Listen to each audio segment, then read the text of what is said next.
ಹಿಂಪಡೆಯದೇ ಹೋದಲ್ಲಿ ಈ ಹೋರಾಟ ಇದೇ ಗಾಂಧಿ ಸರ್ಕಲ್ನಲ್ಲಿ ಇದೇ ಯಥಾಸ್ಥಿತಿಯಲ್ಲಿ ಈಗೇನು ನಾವು ಟೆಂಟ್ ಹಾಕಿವಲ್ಲ ಇದೇ ಸ್ಥಿತಿಯಲ್ಲಿ ನಾವು ಹೋರಾಟನ ಮುಂದುವರಿಸ್ತೀವಿ.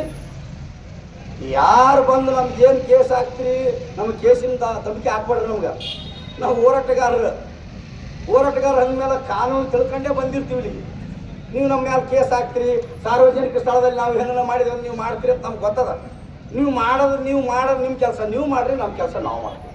ಯಾಕೆ ನಿಮಗೇನು ಅನ್ನೋದು ಬೇಡ. ನೀವೇನು ಕೇಸ್ ಹಾಕ್ಬೇಕಾ ಹಾಕಿರೋದು ನಾವು ಫೇಸ್ ಮಾಡ್ತೀವಿ.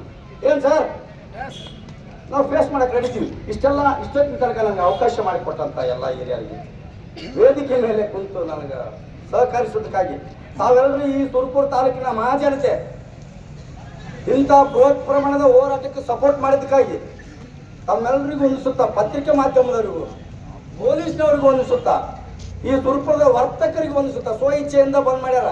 ನೋಡ್ರಿ, ಸುರಪುರ ಬಂದದ, ಸುರಪುರ ಸಂಪೂರ್ಣ ಬಂದದ.